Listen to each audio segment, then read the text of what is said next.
Paul and Ruth were living in Syria with their son. Paul had a successful small business. They loved their home and being around friends and family. But in 2012, the civil war broke out. They didn't want to leave the place they loved.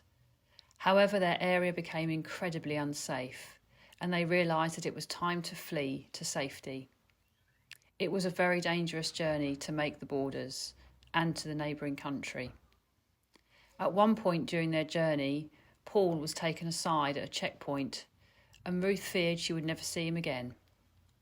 Thankfully, they did make it across the border and stayed in a neighbouring country for 7 years, living on the bare minimum and struggling to survive financially with no hope for the future. Then, in 2019, Paul, Ruth and their son were resettled in the UK. When they first arrived, they didn't know any English, they had lots of health problems and were traumatised after many hardships that they'd been through. Then, the King's Arms Project found them. We worked closely with them to help them start a new life in the UK and help them find a place they can call home. We introduced them to the local community and helped them get settled in their new life.